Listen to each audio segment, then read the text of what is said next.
Question number 3, let L be a line. कोई भी एक लाइन हम ड्रॉ करेंगे, स्मॉल एल उसको नाम दे देंगे।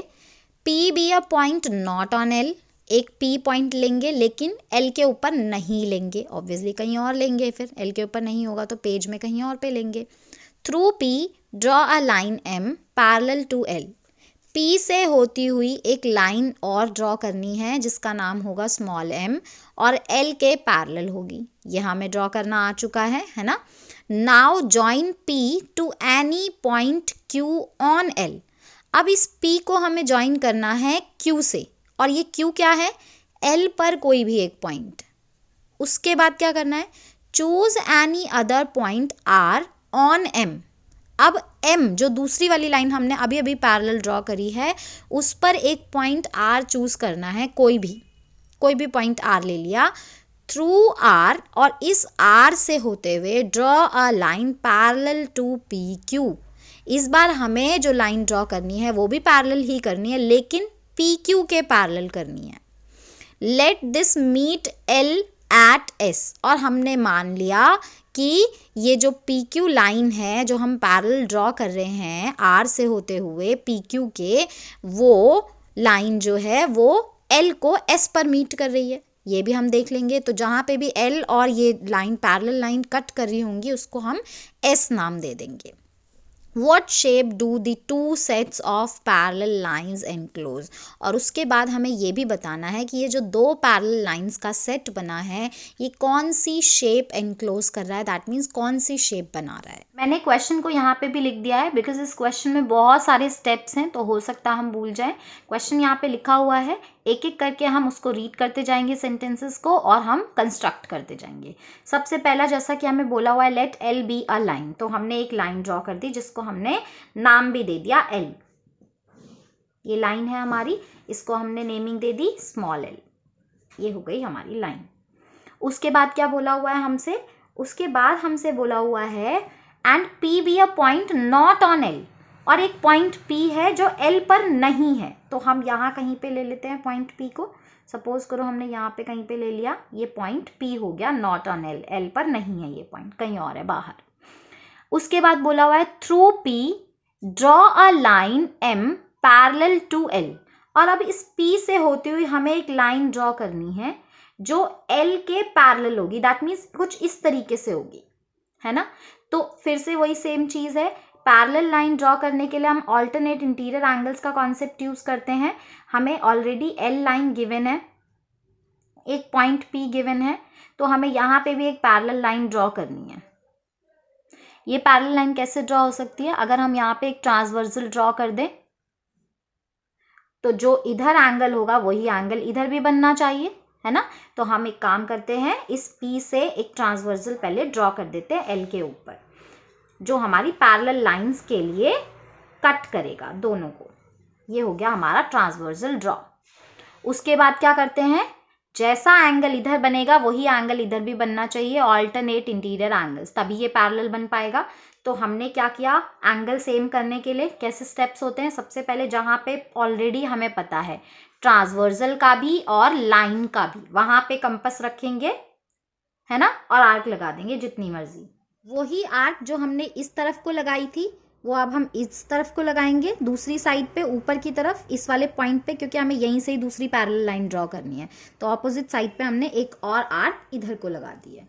याद रखना है, हमें ये भी ध्यान देना है ये वाली आर्क लाइन को कहाँ कट कर रही है और ये वाली आर्क लाइन को कहाँ कट कर रही है। ये कॉमन ट्रांसवर्सल होता है दोनों पैरेलल लाइंस का, ये भी और ये भी ट्रांसवर्सल एक ही होता है। इसके बाद अब हम चेक करेंगे कि जो पहले जहाँ पे जिस पॉइंट पे हमें ऑलरेडी लाइन भी पता थी और ट्रांसवर्सल भी पता था, वहां से जो आर्क लगाई है वो कितनी बड़ी आर्क है।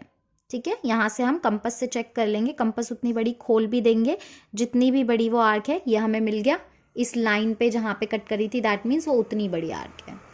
यही इतनी ही बड़ी आर्क, इसका मतलब हमारी ये वाली भी होनी चाहिए, क्योंकि सेम एंगल बनना है तो अगर जितनी बड़ी आर्क इधर है तो उतनी बड़ी आर्क इधर भी होनी चाहिए। लेकिन हम कैसे देखेंगे, ट्रांसवर्सल को ये वाली आर्क कहाँ पे कट कर रही है, यहाँ पे कट कर रही है। ये आर्क ट्रांसवर्सल को इस पॉइंट पे कट कर रही है, तो हम यहाँ कंपास रख के यहाँ पे भी उतनी ही बड़ी आर्क लगा देते हैं। लग गई। है ना। तो अब हमें पता चल गया कि दैट मीन्स वो जो पैरेलल लाइन ड्रॉ करी जाएगी पी से होती हुई, वो यहाँ से होती हुई जाएगी, इसके थ्रू जाएगी, वो रास्ता मिल गया। तो हमारी इजीली अब पैरेलल लाइन ड्रॉ हो सकती है। ये लाइन हमारी, थोड़ा सा मैंने इसको टेढ़ा ड्रॉ कर दिया है, हम इसको बिल्कुल स्ट्रेट ड्रॉ करेंगे, कहीं पे भी एरर नहीं करेंगे, पॉइंट्स को सीधा सीधा ड्रॉ करेंगे। ठीक है, ये अभी लाइन हमारी पैरेलल हो गई है। इसको क्या नाम देना था? Draw a line M parallel to L. तो ये जो लाइन है इसका नाम हो गया स्मॉल एम। इतना कर दिया हमने ड्रॉ, है ना। एल लाइन पैरेलल हो गई है। इसके बाद क्या बोला गया था? Now join P to any point Q on L. मतलब इस पी को मुझे एल के ऊपर कोई भी एक पॉइंट, सपोज करो हम यहाँ पे ले लेते हैं या कहीं पे भी ले लेते हैं Q, ये Q है, इसको हमने Q नाम दे दिया। और हमें क्या करना है? ज्वाइन करना है P को इस Q से। Q था L के ऊपर, P इधर था, और इन दोनों को हमने ज्वाइन कर दिया। ये लाइन ज्वाइन हो गई हमारी। ठीक है, PQ। अब क्या बोला गया है? Choose any other point R on M। अब हमें उसके बाद कोई भी एक पॉइंट R चूज करना है। कहाँ पे? M पे, ऑन M। ये रहा M, ये वाली लाइन M है, इस पर हमने कोई भी एक पॉइंट R ले लिया। सपोज करो हमने यहाँ पे ले लिया R, ये हो गया हमारा R पॉइंट। ठीक है, अब उसके बाद क्या बोला गया है? Draw a line parallel to PQ। मतलब एक लाइन हमें और ड्रॉ करनी है जो PQ के पैरेलल होगी। PQ के पैरेलल कैसे लाइन होगी? ऑब्वियसली इस तरीके से होगी कुछ, है ना। क्योंकि इस लाइन ने थोड़ा सा और आगे जाना, तो मैं इस लाइन को भी थोड़ा और आगे बढ़ा देती हूँ। PQ के पैरेलल एक लाइन हमें ड्रॉ करनी है थ्रू R। मतलब R से होती हुई, R से होती हुई PQ के पैरेलल एक और लाइन ऐसे ही ड्रॉ होगी, है ना। This let this meet L at S। मतलब, और सपोज करो कि ये जो लाइन है वो L को, ये वाली लाइन है ना L, ये वाली लाइन इसको S पर मीट करती हो। तो हम जहाँ पे भी पैरेलल लाइन ड्रॉ करेंगे, यहाँ पॉइंट, जहाँ पे भी पॉइंट आएगा उसको हम S नाम दे देंगे, क्योंकि ये भी हमें ऑलरेडी गिवन है। तो हम यही करते हैं, फिर से सेम चीज़। इस बार हमें क्या करना है? क्योंकि PQ के पैरेलल ड्रॉ करना है, तो हम फिर से, अगर हम थोड़ा सा इसका रफ स्केच अपना साइड पे बनाएं, हमारे पास PQ ऑलरेडी बना हुआ है, this is P and this is Q, है ना। इसके पैरेलल हमें एक लाइन ड्रॉ करनी है। इधर एक R है जो हमें क्लियरली दिख रहा है। इस साइड को अगर हम यहाँ पे दोबारा से देखते हैं, विजुअलाइज करते हैं, तो ये R है, और इवन ये लाइन भी हमारी ज्वाइन है, ऑलरेडी ज्वाइंट, है ना। अब हमें क्या करना है? कॉन्सेप्ट लगाना है। यहाँ पे एक पैरेलल लाइन ड्रॉ होगी, पैरेलल लाइन जो ड्रॉ होगी वो फिर से वही कॉन्सेप्ट से होगी कि अल्टरनेट इंटीरियर एंगल्स इक्वल होते हैं। लेकिन इधर तो हमें कहीं पे कोई नज़र नहीं आ रहा कि अगर एक ये एंगल इधर होगा तो एक एंगल इधर भी होना चाहिए, है ना। हम एक दूसरा कॉन्सेप्ट भी लगा सकते हैं यहाँ पे, कॉरेस्पॉन्डिंग एंगल्स का। वो कैसे लगाएंगे? क्योंकि देखो, अगर हम यहाँ पे लाइन एक्सटेंडेड है कुछ इस तरीके से, ये P है, ये Q है, यहाँ पे हमें कहीं Z बनता हुआ नज़र नहीं आ रहा था, इसीलिए हम अल्टरनेट इंटीरियर एंगल्स का कॉन्सेप्ट नहीं लगाते, हम दूसरा कॉन्सेप्ट लगा देंगे। कौन सा कॉन्सेप्ट लगाएंगे? यहाँ पे है हमारा R, है ना। तो हमें इसका मतलब यहाँ पे एक लाइन ड्रॉ करनी है। हमें ये भी पता है कि ट्रांसवर्सल की तरह ये एक्ट करेगा। क्यों? क्योंकि ये लाइन और इधर जो लाइन ड्रॉ होगी वो दोनों पैरेलल होंगे, ये ट्रांसवर्सल की तरह एक्ट करेगा। इसके दोनों एंगल्स नीचे की तरफ जो होंगे, ये दोनों एंगल्स क्या होंगे? इक्वल होंगे। क्यों होंगे? क्योंकि ये कॉरेस्पॉन्डिंग एंगल्स होते हैं, कॉरेस्पॉन्डिंग एंगल्स भी बराबर होते हैं। तो इस बार हम कौन से दो एंगल्स को बराबर करेंगे? इस वाले एंगल को और इधर कोई एंगल होगा उसको। ठीक है, कंपास लगाएंगे, क्योंकि एंगल्स की ये जो आर्क है वो तो हमें कंपास से ही लगानी पड़ेगी। तो लेट्स स्टार्ट में मार्किंग द आर्क। सबसे पहले हमने P पे लगाई, जो जहाँ पे हमें ऑलरेडी लाइन का भी पता है, PQ, एंड ट्रांसवर्सल का भी पता है। यहाँ पे हमने कंपास रखी और आर्क लगा दी। अगेन ये आर्क हमने ऑलरेडी लगी भी हुई है, तो पहले वाली आर्क के साथ ओवरलैप ना करे, तो हमने दूसरी आर्क कुछ इस तरीके से लगा दी। ये हो गई हमारी अभी न्यू जो आर्क है। ये ध्यान रखना है PQ लाइन से कर रहे हैं अभी हम। ये आर्क को थोड़ा सा हम और हाईलाइट कर देते हैं सो दैट हमें कोई कंफ्यूजन ना हो। ध्यान से रिवाइंड कर करके वीडियो देखनी है। जो आर्क हमने P पे लगाई है वही आर्क हम R पे भी लगाएंगे।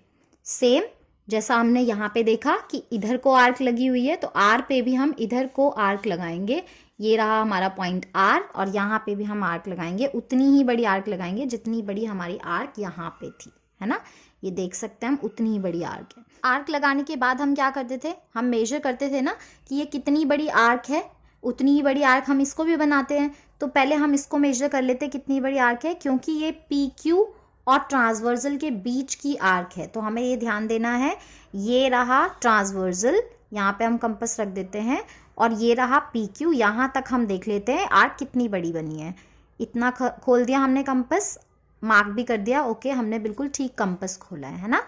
वही सेम चीज़ हम इस वाले पॉइंट पे भी देखेंगे। ये वाली आर्क भी उतनी ही बड़ी बनाएंगे। तो ये रही वो दूसरी वाली आर्क जहाँ पे ट्रांसवर्सल को कट कर रही है, दैट मीन्स ये पॉइंट, और दूसरा पॉइंट हम मार्क कर लेंगे। इतनी ही बड़ी कंपास से ये हमने मार्क कर लिया। ठीक है, अब हमें ये पॉइंट मिल गया। इसका मतलब ये जो PQ है इसके पैरेलल जो लाइन होगी R से होती हुई, दूसरा वाला रास्ता ये होगा उसका। अब हम यहाँ पे वो पैरेलल लाइन ड्रॉ कर देते हैं।